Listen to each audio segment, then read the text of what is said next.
Olá pessoal, me chamo Benedita, mas por aqui todo mundo me chama de Dona Bené. Tenho 80 anos completados com reza, vela e farinha seca. Ao meu lado, há quase 60 anos, tá seu Arlindo, meu velho. Ele também tem 80, mas carrega no corpo o peso de uns 100, de tanta coisa que a vida botou nas costas dele. A gente mora num canto esquecido de Deus e do mundo, lá no fundão do Maranhão, onde até os urubus têm preguiça de voar. Nosso povoado tem nome de Esperança, mas a verdade é que por aqui a esperança já faz tempo que foi embora. Nossa casinha, oh meu Deus, se é que pode chamar de casa, é uma taipa miúda, daquelas que o barro já não segura mais. O tempo comeu as paredes, o cupim roeu o pouco de madeira que restava, e a chuva, a chuva, quando vem, vem pra dentro. O teto é lona, lona preta, velha, rasgada em alguns pontos, amarrada com barbante e pedaços de pano. Cada gota que cai no chão de barro faz um barulho diferente, como se a casa chorasse junto com a gente. Não temos energia. Nunca tivemos. A luz que clareia nossas noites é a da vela, quando dá para comprar. Quando não dá, é o breu mesmo. E no breu, tudo é mais pesado. O medo aumenta, a fome dói mais, e o silêncio grita. Vivemos de doação. Quando tem. Às vezes, alguma alma boa da cidade manda uma sacola com arroz quebrado, feijão duro, um óleo quase vencido. E a gente agradece como se fosse banquete de festa. Meu velho diz que Deus tem um plano para nós, mas tem dia que eu penso que o plano era esquecer a gente aqui mesmo. Nunca tivemos filhos. Esse foi nosso castigo. Ou nossa cruz. Ou quem sabe um livramento, vai saber. Mas a dor da solidão, essa sim, é companhia certa. Sempre sonhei em embalar uma criança no colo, ensinar a falar, a rezar, mas Deus não quis. E a gente teve que aceitar. Na juventude, eu era forte. Acordava cedo, ia pra roça com Arlindo, plantava mandioca, colhia milho, cuidava das galinhas. Mas o tempo passou, a força foi embora, e o que ficou foi esse corpo cansado, doído, com os ossos gritando e os olhos embaçados. Arlindo ainda tenta cortar lenha, quando as pernas deixam. Mas ultimamente, ele só senta na porta, olha o mato e chora quietinho. Lembro do dia que a lona chegou. Foi num período de muita chuva. A água já estava entrando pela telha quebrada, escorrendo pela parede de barro, caindo bem em cima da nossa rede. Dormir molhado foi nosso normal por semanas, até que uma mulher da igreja apareceu com a tal lona. Era usada, claro, cheia de remendo. Mas pra gente, foi como um presente do céu. Costurei a lona com linha de anzol e agulha grossa. Arlindo subiu num banco, amarrou com arame nos caibros. Ainda pinga, mas pinga menos. Quando a chuva aperta, a gente corre com a bacia para debaixo dos buracos. Tem dia que parece que o céu desaba só em cima da nossa casa. A fome é uma visita constante. Tem semana que a gente come só farinha com água. Quando tem café, a gente se alegra. Farinha com café é prato de rei aqui em casa. Carne? Faz anos. A última vez que comi um pedaço foi num velório, que deram panelada pros vizinhos. Me lembro do gosto até hoje. Arlindo sempre diz que só vai morrer depois de comer um frango assado bem temperado. Eu rio, mas por dentro choro. Nossos pés racharam de tanto andar no chão batido. As mãos endureceram do cabo da enxada. As costas se curvaram, mas a cabeça segue firme. A memória ainda funciona, e nela carrego lembranças boas e ruins. Os tempos da mocidade, da lavoura verde, da noite de São João com fogueira alta e riso solto.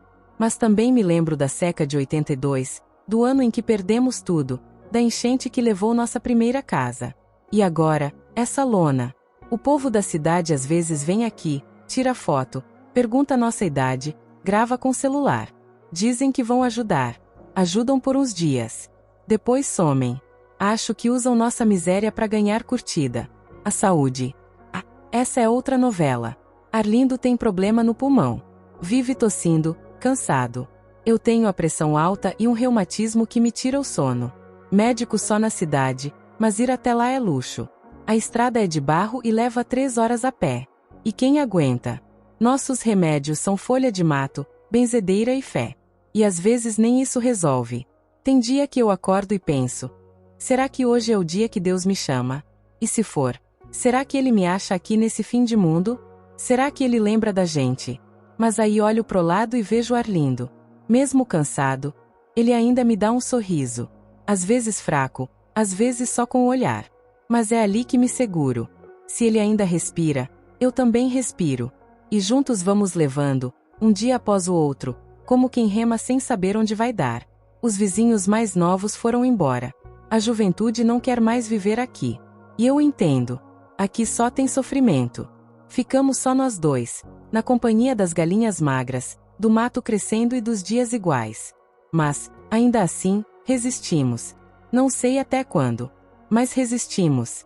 Hoje mesmo, Arlindo me perguntou: Bené, tu ainda tem fé? E eu respondi que sim. Não por esperança, mas por teimosia. A fé é o que resta quando a vida já levou tudo. Amanhã vai ser outro dia. Talvez venha doação. Talvez não. Talvez chova. Talvez a lona aguente. Talvez ela rasgue de vez. Mas seja como for, vamos estar aqui. Eu e ele. Sentados na porta. Esperando um milagre que nunca vem. Mas que a gente continua esperando. Ontem choveu de novo. A madrugada inteira. Como se o céu estivesse desabando só sobre a nossa cabeça. Eu e Arlindo passamos a noite acordados, cada um sentado na ponta da rede, segurando as bacias embaixo dos furos da lona. Já conhecemos cada goteira pelo nome, como quem conhece um parente próximo. Tem aquela do canto esquerdo, que pinga no mesmo compasso há anos. A outra, bem no meio, que só vaza quando a chuva engrossa.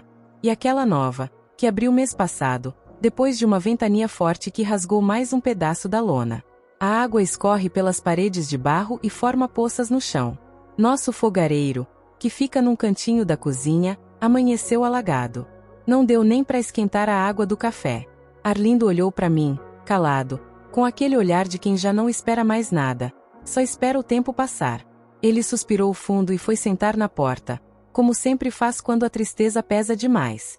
Eu fiquei ali dentro, olhando a nossa casa, ou o que restou dela. O barro das paredes está cedendo. Tem lugar que basta encostar o dedo que a parede afunda. O chão, antes firme, tá sempre úmido, escorregadio. Quando chove muito, o barro vira lama e a gente tem que pisar com cuidado para não cair. As telhas quebradas que restaram mal se seguram no caibro podre, e a lona, coitada, já não cumpre mais o papel de proteger. De vez em quando penso, até quando essa lona vai aguentar? Será que um dia ela vai rasgar de vez e nos deixar expostos, como se nem casa a gente tivesse mais? Mas aí penso que, talvez, nem seja preciso esperar tanto. Talvez a casa toda desabe primeiro. Arlindo tem dito que um dia o barro vai ceder e a parede vai cair enquanto a gente dorme. Eu não tenho medo da parede cair. Tenho medo de a gente não ter mais onde levantar outra. O mato ao redor da casa cresceu muito depois das últimas chuvas. A gente já não tem forças para roçar tudo. O facão tá cego. E Arlindo já não tem mais braço para isso. O mato alto atrai bicho. Cobra, aranha, escorpião. Esses dias, quase pisei numa jararaca na beira do quintal. O coração bateu tão forte que pensei que fosse morrer ali mesmo. Lembro que, antigamente, o quintal era bonito. Tinha pé de acerola, de caju, de goiaba. A gente plantava milho, feijão, macaxeira. Agora, tudo morreu. Só o mato insiste em viver. É como se a natureza tivesse desistido de ajudar a gente e mandasse só aquilo que a gente não quer. As doações, ultimamente, também têm sido poucas. Acho que o povo esqueceu da gente. Ou talvez ache que a gente já morreu. O mês passado, recebemos uma sacola com arroz quebrado, meio quilo de sal e 1 litro de óleo. Só. A farinha acabou semana retrasada. E agora vivemos de mingau ralo de arroz, quando tem. Arlindo perdeu mais peso. A camisa dele, velha e furada, parece caber 2 vezes. Os ossos aparecem. Quando ele levanta a manga, dá pra ver as veias saltadas no braço fino. E mesmo assim, ele ainda se levanta todo dia, vai até a cerca, olha pro horizonte e volta a sentar na porta. Parece que tá esperando alguma coisa, mas eu sei que ele não espera mais nada. É só o costume. Ontem ele falou: Bené, tu já pensou como seria bom se a gente tivesse um filho? Eu só balancei a cabeça. Não respondi. Não tinha o que dizer. Há muito tempo que essa ferida já cicatrizou, mas ainda dói. Não tivemos filhos. Não foi por falta de tentar. Foram anos e anos de esperança, de chá de folha, de promessa em igreja, de simpatia. Nunca veio. E agora, na velhice, o que ficou foi esse vazio. Às vezes penso, se tivéssemos um filho, ele talvez tivesse ido embora, como todos os outros jovens daqui. Talvez ele nem soubesse que a gente ainda tá vivo. Ou talvez tivesse ficado, ajudando, dividindo a luta, trazendo comida, levando para a cidade quando a doença aperta. Mas isso é só imaginação. A realidade é só eu e Arlindo, os dois velhos, cada vez mais fracos, cada vez mais sozinhos. Outro dia, uma moça da igreja passou aqui. Disse que vai tentar conseguir umas telhas pra gente. Eu sorri, agradeci. Mas no fundo já sei como essas coisas funcionam. Eles vêm, prometem, tiram foto, postam na internet e depois somem. A vida continua igual. A saúde do Arlindo piorou. A tosse tá mais forte. De madrugada, ele acorda sufocado, com o peito chiando, como quem não consegue puxar o ar. Eu faço chá de folha de jussara, de hortelã, de tudo que conheço, mas não adianta muito. O médico falou uma vez que era bronquite, mas isso foi há anos, quando ainda conseguíamos ir à cidade. Agora, não temos nem dinheiro para pagar o mototáxi. Eu também ando pior. As pernas doem, incham. A pressão sobe, e às vezes a cabeça lateja tanto que parece que vai explodir. Mas sigo, porque não tenho escolha. Se eu cair, quem cuida de Arlindo? Quem faz o mingau? Quem costura a lona? A última vez que fomos à cidade foi há mais de ano. Fomos andando, quase 6 horas de caminhada, com parada a cada meia hora para descansar. Fomos buscar um remédio para mim. Na volta, Arlindo ficou com febre e quase não conseguiu chegar. Depois disso, nunca mais tentamos. Agora só vamos se alguém tiver caridade de nos levar, e isso é raro. De vez em quando, passa um carro de som pela estrada, anunciando alguma festa, alguma rifa, alguma coisa. A gente ouve de longe, como quem ouve um mundo que não é mais nosso. Não temos rádio, não temos televisão, não temos celular. Nosso mundo é essa casa de taipa, essa lona, esse mato e o céu que às vezes castiga, às vezes alivia. À noite, quando deitamos na rede, o barulho da chuva é o nosso canto de ninar. E a lona, com seus buracos, parece querer dizer alguma coisa. Talvez que ela também tá cansada, como a gente. Talvez que ela não aguente mais. E eu entendo. Eu também não sei até quando aguento. Arlindo, antes de dormir, sempre reza: Senhor, dai-nos força para mais um dia. E eu fico ali, calada, ouvindo ele falar com Deus. Não sei se Deus escuta, mas Arlindo reza mesmo assim. E é nessa reza que ele se agarra, como quem se segura num pedaço de pau no meio da enchente. Hoje o céu tá carregado de novo. Vai chover mais. A lona vai pingar mais. O barro vai ceder mais. E nós vamos continuar aqui. Como sempre. Porque não temos para onde ir, não temos quem nos espere, não temos quem nos busque. Só temos um ao outro. E, talvez, só isso baste. Hoje o dia amanheceu cinzento de novo. Nem parecia que era manhã, de tão escuro que estava. O galo cantou cedo. Mas eu e Arlindo já estávamos acordados fazia tempo. Nem lembro a última vez que conseguimos dormir uma noite inteira. A dor, a preocupação, a umidade que nunca seca. Tudo isso não deixa a gente descansar de verdade. Levantei devagar, com as pernas pesadas, sentindo aquela dor que já virou parte de mim. Olhei pro Arlindo, ele ainda deitado na rede, com o olhar perdido no teto de lona. Nem precisa falar, ele está cansado. Muito cansado. Tá doendo? Perguntei. Ele só fez que sim com a cabeça e fechou os olhos, como quem quer esquecer que ainda tá vivo. Fui até o canto da cozinha, tentei acender o fogareiro, mas o fósforo acabou ontem. Só nos restou um pedaço de vela, mas o pavio tá tão gasto que nem acende mais. O mingau de arroz ficou para depois. Arlindo ficou o dia inteiro só com um gole d'água e um pedaço de beiju seco que ainda restava. E eu também. A gente sempre dividiu o pouco que tinha. Quando aparece uma doação, quando alguém lembra da nossa existência e deixa uma sacola na porteira, a gente guarda, conta, reparte. Às vezes deixo ele comer mais, digo que não tô com fome, mas ele sabe que é mentira. Só faço isso para ver ele se alimentar um pouco melhor, mesmo que seja só por um dia. Hoje tentei varrer o terreiro, mas a vassoura de galho tá tão gasta que só arrasta a terra molhada de um lado pro outro. O mato já cobriu quase tudo, engolindo a nossa casa aos poucos. Como se o mundo quisesse nos esconder, nos enterrar antes da hora. Acho que é assim mesmo. A gente vai sumindo devagar, primeiro da memória dos outros, depois da paisagem. Olhei pro céu e pedi. Só não chove hoje, meu Deus. Mas o céu não escuta. Ou então tem coisa mais importante para cuidar. Antes do meio-dia, as nuvens se fecharam e a chuva veio de novo, grossa, impiedosa, atravessando os buracos da lona, molhando as nossas redes, a pouca roupa que temos, o chão de barro que nunca mais vai secar. Lembrei do tempo em que a nossa casa era viva.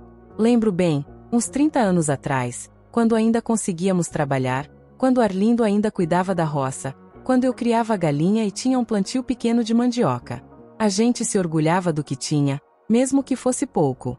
A casa era simples, de taipa também, mas firme, coberta com palha de babaçu bem trançada, que não deixava entrar nem o sol mais quente, nem a chuva mais forte.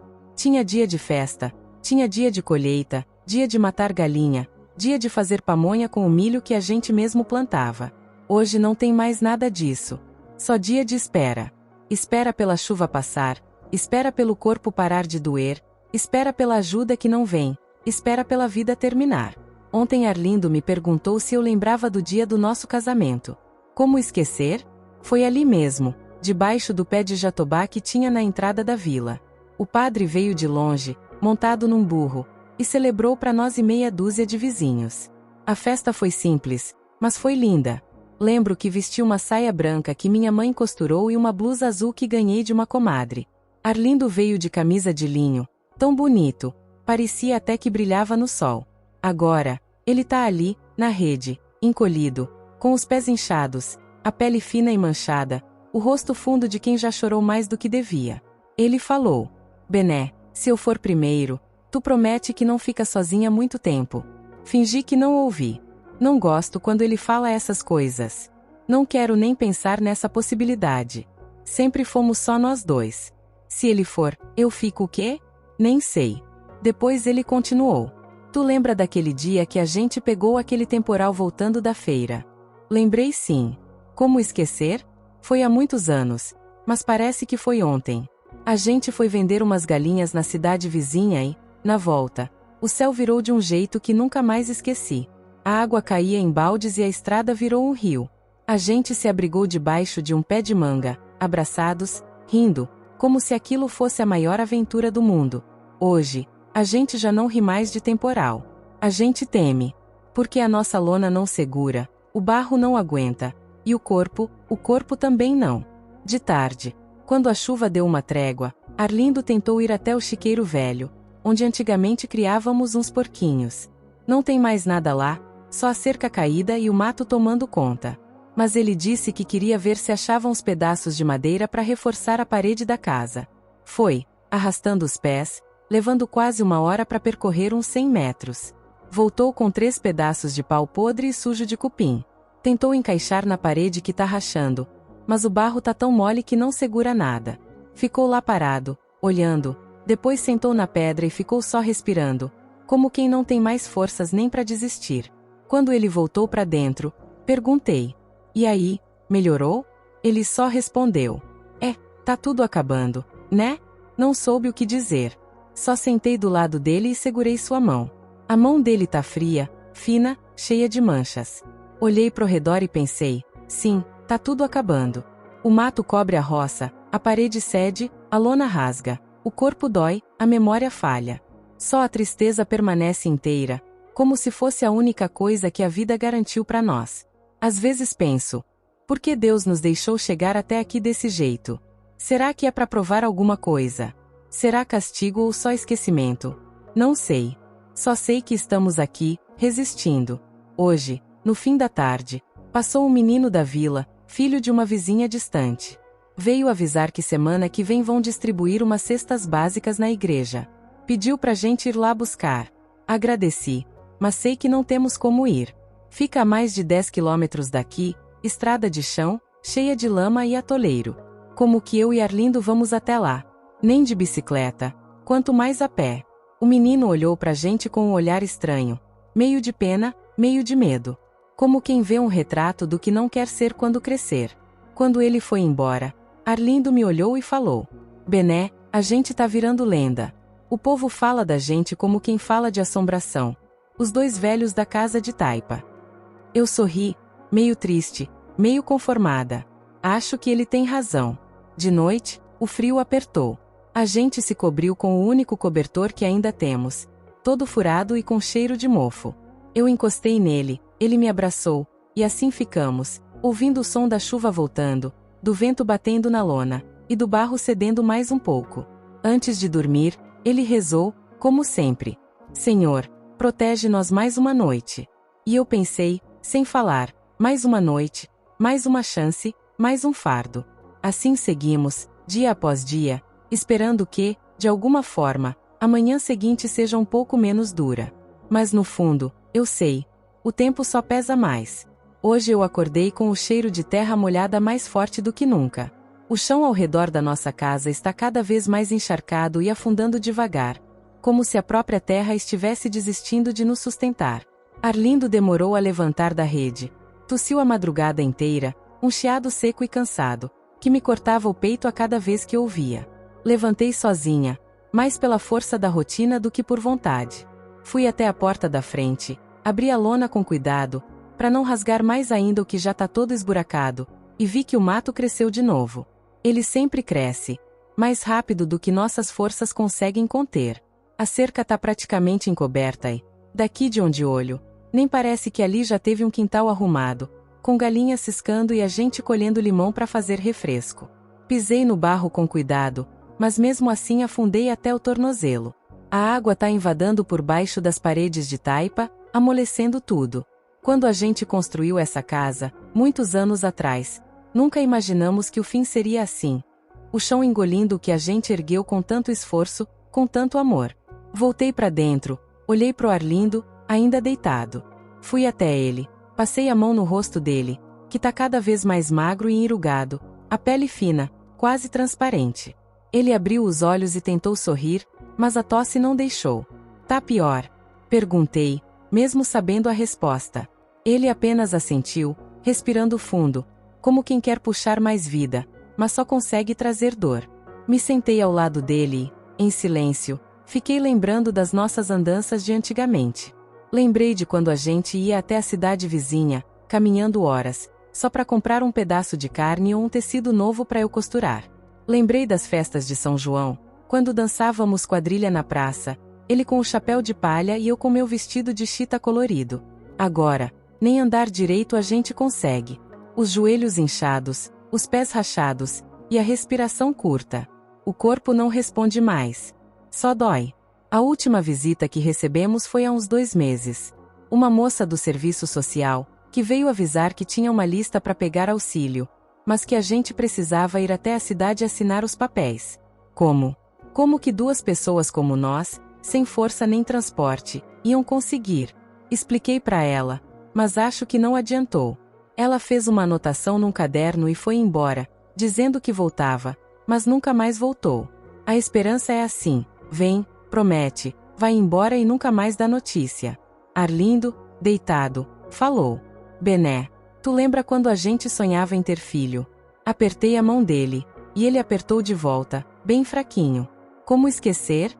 Era o nosso maior sonho, construir essa casa, fazer crescer a família, encher esse quintal de criança correndo, de gargalhada, de alegria. Mas Deus não quis. Ou o destino não permitiu. Tentamos, durante anos. Cada gravidez que não acontecia era uma ferida nova, uma lágrima a mais. Fomos em benzedeira, tomamos chá de erva que prometeram que dava certo, fiz simpatia, rezei, e nada. Até que, um dia, a esperança foi morrendo, e a gente parou de tentar. Ficamos só nós dois. E, por muito tempo, isso nos bastou. Mas agora, na velhice, quando mais precisamos, sentimos esse vazio doído, esse silêncio que pesa mais do que qualquer parede de taipa prestes a cair. Não tem quem venha, quem ajude, quem olhe por nós. Só a solidão, essa que nunca falha. De tarde, a chuva deu uma trégua e o sol apareceu tímido, entre as nuvens pesadas. Aproveitei e tentei lavar umas roupas, mesmo sabendo que não vai secar. Aqui, tudo demora para secar. A umidade entra nos panos, na madeira, nos ossos. Estendi as roupas na cerca, mas logo o vento forte começou a balançar tudo. Fiquei segurando firme, mas perdi um lençol, que voou e caiu na lama. Olhei e pensei, não tem mais jeito. Nem para cuidar do mínimo eu tenho força. Voltei para dentro, cansada, com as pernas tremendo, o peito apertado. Arlindo me olhou, me chamou com a mão. Vem cá, Bené, senta aqui do meu lado. Sentei, e ele, com esforço, virou um pouco para me encarar. Tu sabe que eu te amo, né? Ele disse, com a voz embargada. Eu sorri, segurando as lágrimas. Sei, e eu também te amo, Arlindo. Ele passou a mão no meu rosto, com aquele carinho que só ele sabe fazer, e ficou olhando para mim um tempo, como se quisesse gravar minha imagem na memória, para não esquecer nunca. Depois ficou em silêncio, só ouvindo o som da chuva começando de novo. Nessa hora, pensei em tudo que já vivemos, a juventude cheia de sonhos, o meio da vida cheio de luta, e agora esse fim que se arrasta, que pesa, que dói. Me levantei, fui pegar um pano para enxugar uma poça que se formou perto da parede, mas quando me abaixei, senti uma fisgada forte na coluna. Caí de joelhos, sem força para levantar. Arlindo tentou se levantar também, mas não conseguiu. Ficamos assim, eu caída no chão de barro molhado, ele na rede, tentando me ajudar com o olhar, mas sem conseguir mover o corpo. Depois de um tempo, consegui me arrastar até a parede e me apoiar, subindo devagar, com muito esforço. Sentei no banco velho e fiquei ali, respirando, tentando esquecer a dor. Arlindo me olhou, com os olhos cheios de lágrimas. A gente tá acabado, bem é. E eu, sem conseguir responder, só balancei a cabeça, sentindo aquela verdade doída atravessando meu peito. De noite, a chuva engrossou, e o vento arrancou mais um pedaço da lona. Fui até lá, tentei amarrar de volta com um pedaço de cipó, mas o frio me fez tremer tanto que não consegui. Voltei para dentro, molhada, com os pés sujos de barro, e me deitei ao lado dele, na rede. Ficamos abraçados, ouvindo o barulho da água entrando, do vento batendo, do tempo passando. Antes de fechar os olhos, pensei, será que amanhã vai ser pior? Mas não falei nada. Só apertei a mão dele, e ele apertou a minha de volta, como quem diz, ainda estamos juntos. E é só isso que nos resta. Hoje, o dia amanheceu mais frio do que nunca. Aqui no nosso pedaço do Maranhão, o inverno chega não só com a chuva que castiga, mas com o vento gelado que parece atravessar a pele e cortar direto os ossos. Eu me encolhi na rede, tentando aquecer Arlindo, mas o corpo dele tá tão fraco, tão miúdo, que mal consigo sentir o calor dele. A lona que cobre a casa de taipa já está mais remendada do que inteira. Cada buraco que abre é uma derrota silenciosa. Tento costurar com o que dá. Pedaço de saco, um pano velho, plástico. Mas o vento sempre encontra um jeito de passar, de entrar, de derrubar o pouco que ainda temos. Hoje, quando levantei, minhas pernas mal obedeceram. Senti uma dor funda no quadril, e meus pés estavam inchados, rachados, com os calos esbranquiçados de tanto pisar na lama fria. Caminhei até a porta, puxei a lona com cuidado e vi o quintal todo alagado. A cerca, que antes servia para manter nossas galinhas, hoje tá tombada, comida pela água e pelo tempo. Ali, parada, olhando para aquela imensidão cinza, pensei, será que a vida sempre foi assim e eu que nunca quis enxergar? Ou será que é só agora, no fim, que tudo desmorona de vez? Voltei para dentro, onde Arlindo me esperava com o olhar triste. Ele tentou se levantar da rede, mas as pernas não obedeceram. Fui até ele, ajeitei a almofada velha atrás das costas, dei um pouco de água numa cuia de cabaça. Ele bebeu devagar, com dificuldade. Tá doendo? Perguntei. Ele só assentiu, fechando os olhos, cansado demais até para falar. Lembrei do tempo em que ele era forte. Quando a gente ia pra roça junto, ele carregava os sacos de mandioca no ombro como se não pesassem nada. Trabalhava de sol a sol e ainda tinha fôlego para me fazer rir, para me carregar no colo, para dançar comigo nas noites de festa. Hoje, esse mesmo homem mal consegue erguer a mão. E eu que sempre fui tão resistente, tão valente, agora sinto que cada dia que passa é um fardo que meu corpo cansado já não aguenta mais carregar. Peguei um pedaço de farinha do saco que ganhamos na última doação e fiz um pirão ralo com a água que consegui esquentar na lata amassada, no fogo de lenha. O pouco de lenha que ainda temos, porque com tanta chuva, madeira seca virou coisa rara. Cozinhei ali, agachada, com a fumaça invadindo tudo, ardendo meus olhos, me fazendo tossir. Ofereci a tigela ao Arlindo, mas ele mal conseguiu engolir 2 colheradas. Não tô com fome, bem é. Insisti um pouco, mas ele virou o rosto, cansado demais até para se alimentar. Eu mesma também não senti vontade de comer. Fiquei ali, sentada ao lado dele, ouvindo o barulho da água pingando pelas goteiras, do vento zunindo por entre as frestas da taipa. E então ele falou, bem baixinho: "Tu lembra daquele cachorro que a gente tinha?" Sorri, mesmo com o peito apertado. Lembro, o Nego.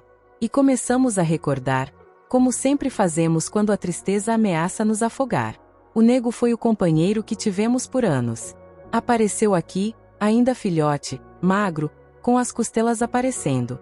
Arlindo acolheu ele, deu de comer, e o bichinho nunca mais largou a gente. Era nosso guardião, nosso amigo, nosso filho, talvez, o mais próximo de um filho que tivemos. Mas o tempo não perdoa ninguém, nem bicho, nem gente. O Nego ficou velho, ficou doente, um dia, simplesmente deitou ali, debaixo do pé de Jussara, e não levantou mais. Lembro do dia que o enterramos, Arlindo cavando com dificuldade, e eu chorando como nunca tinha chorado antes. Foi como perder um pedaço da gente. Ficamos em silêncio depois dessa lembrança. Só o barulho da chuva, da água invadindo, do tempo passando. De tarde, o céu clareou um pouco, e aproveitei para sair e buscar umas folhas secas no mato, para tentar reforçar a parede de taipa que tá amolecendo. O barro tá tão fofo que, se chover mais uma noite seguida, vai desabar. Enquanto catava as folhas, com as costas curvadas, o joelho latejando, me lembrei de quando éramos jovens e saíamos juntos para catar lenha. Era uma alegria, uma diversão. A gente ria, se provocava, fazia planos para o futuro. Agora, nem plano a gente faz mais. Só contamos os dias, ou melhor, esperamos que eles passem. Voltei com o feixe de folhas, tentando não tropeçar na lama, e fui colocando na parede, apertando bem, reforçando como pude. Sei que não vai durar, mas é o que tenho para hoje. Quando entrei, vi Arlindo olhando para mim com os olhos marejados. Tu tá se acabando, bem é. Sentei ao lado dele, segurei a mão dele, calejada e fria. A gente tá, Arlindo, nós dois. Ele respirou fundo, fechou os olhos, e ficou assim um tempo, como quem quer descansar da vida. Antes da noite chegar, pensei em acender o fogo para espantar o frio, mas a lenha tá tão úmida que nem com esforço consegui fazer pegar. Fiquei ali, agachada, assoprando, esfregando o graveto, mas só subiu fumaça e mais fumaça. Desisti. Voltei para dentro, onde Arlindo me esperava. Deitamos na rede, juntos, abraçados, buscando no calor um do outro o que o mundo já não nos dá mais. Antes de adormecer, ele me perguntou, com a voz fraca: "Tu acha que a gente vai durar muito?" Respirei fundo, segurando as lágrimas. "Não sei, Arlindo, mas enquanto durar, tamo junto." Ele sorriu, daquele jeito manso, resignado, e fechou os olhos. Fiquei olhando para ele, acariciando o rosto, lembrando de tudo. Das lutas, das perdas, das vitórias pequenas, das festas, dos silêncios, das noites quentes de verão e das manhãs frias como essa. E pensei, talvez a vida seja isso mesmo, resistir, mesmo quando não se tem mais forças. Continuar, mesmo quando não se tem mais porquê. Lá fora, a chuva recomeçou, fina, persistente, como quem avisa, ainda não acabou. E nós dois, aqui dentro, seguimos, abraçados, esperando. Essa noite, o frio foi mais intenso do que nunca. O vento parecia arrancar a lona da nossa casa de taipa, fazendo ela estremecer, como se o mundo lá fora quisesse invadir de vez o pouco que ainda nos resta aqui dentro. Passei a madrugada acordada, ouvindo o som das telhas de amianto mal apoiadas chacoalharem, e o barulho dos pingos grossos da chuva atravessando os buracos da lona, caindo no chão de barro batido. Cada goteira uma batida do tempo, um lembrete de que nossa luta tá chegando no fim. Arlindo ficou quieto a noite toda. O peito dele subia e descia devagar, como se cada respiração fosse um esforço, uma despedida silenciosa. De vez em quando, eu passava a mão no rosto dele, gelado, e apertava a mão magra, só para mostrar que eu tava ali, que não tinha largado ele, nem ia largar. Quando o dia começou a clarear, A chuva parou por um instante. O céu ficou de um cinza opaco, sem cor, sem esperança. Levantei com dificuldade, com as pernas doendo mais que nunca, e fui até a porta, puxando a lona molhada e pesada. O quintal parecia um rio. A água cobria tudo, a cerca caída, o pedaço de chão onde a gente plantava macaxeira, o tronco onde o nego gostava de se deitar, tudo debaixo d'água, tudo engolido pelo tempo e pela natureza, como se nunca tivesse existido. Respirei fundo, fechei os olhos e pensei: será que é assim que a gente também vai ser levado? Sem deixar rastro, sem deixar história. Voltei para dentro, onde Arlindo me esperava, ou melhor, onde ele estava, porque já não parecia mais esperar nada. Me aproximei e vi que ele estava mais pálido que nunca. O peito subia e descia de forma quase imperceptível. A boca, entreaberta, soltava um ar fraco, como quem quer falar e não consegue. Sentei ao lado dele, segurei a mão e fiquei ali, sem dizer nada. Não tinha mais o que dizer. Só olhar, só estar. Depois de um tempo, ele abriu os olhos e me olhou. Aquele olhar que me acompanhou a vida toda, desde quando eu era menina e ele, o rapaz mais bonito da vila. Ele sorriu, fraco, mas sorriu. Bené. Ele murmurou, quase sem voz. Tô aqui, meu velho. Ele fechou os olhos de novo e suspirou fundo. E assim ficou. Fiquei horas ao lado dele, segurando aquela mão fria, sem soltar, até perceber que o peito já não subia mais. O coração, que aguentou tantas lutas, tantos sofrimentos, tantas perdas, tinha, enfim, parado. Chorei.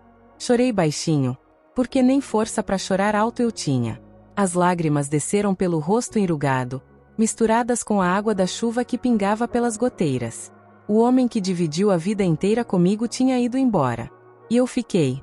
Passei o dia todo ao lado dele, sem saber o que fazer. Aqui, tão longe de tudo e de todos, não tem vizinho para chamar, não tem ninguém para ajudar. Quando a noite chegou, me deitei ao lado dele, na mesma rede onde passamos tantas noites juntos. Abracei aquele corpo já frio, e fechei os olhos, tentando lembrar de quando éramos jovens, de quando a vida tinha cor, de quando a esperança ainda morava aqui. Não sei quanto tempo passou. Talvez horas, talvez dias. Quando abri os olhos de novo, o céu lá fora estava estrelado como há muito tempo eu não via.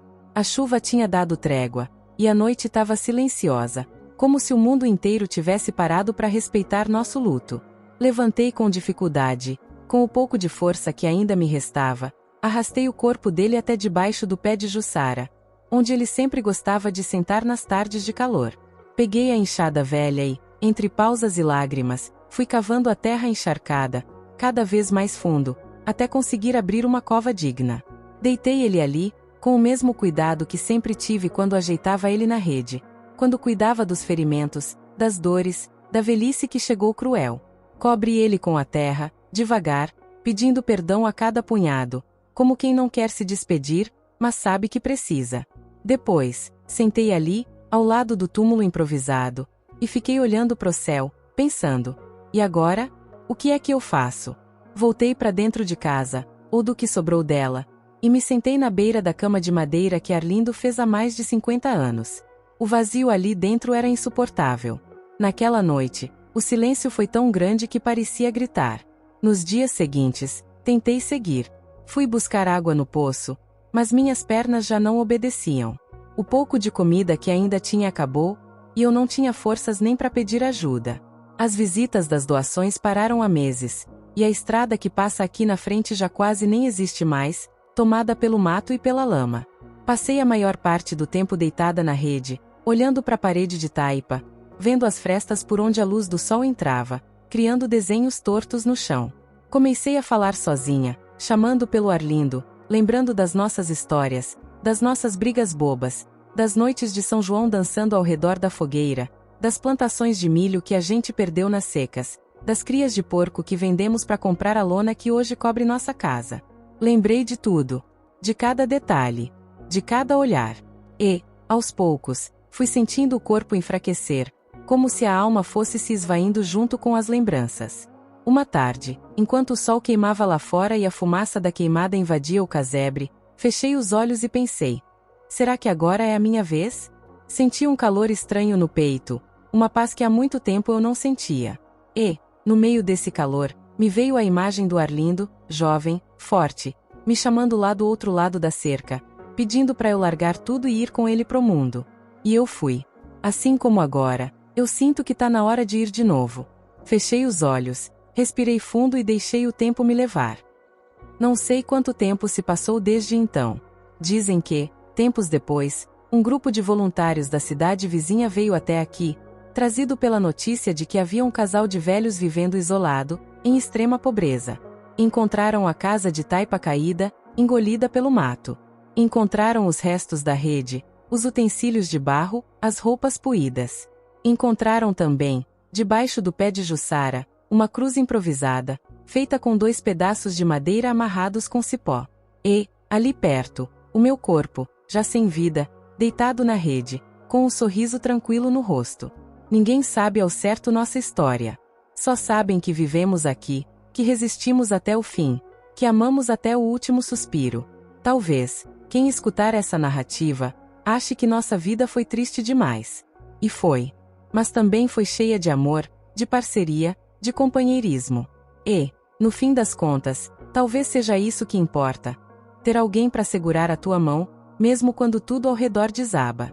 Nós não tivemos filhos, não tivemos riquezas, nem conforto. Mas tivemos um ao outro. E isso valeu por tudo. E assim termina essa história. Um relato comovente, que nos faz refletir sobre a importância da solidariedade, do amor e da dignidade, mesmo quando tudo parece faltar. O casal, mesmo sem filhos, sem dinheiro, e enfrentando as piores dificuldades, resistiu até o fim, provando que o essencial da vida é ter alguém ao lado, segurando a sua mão. Se essa história tocou você, deixe o seu comentário aqui embaixo, curta o vídeo e compartilhe com quem precisa ouvir sobre coragem e esperança. Até o próximo vídeo.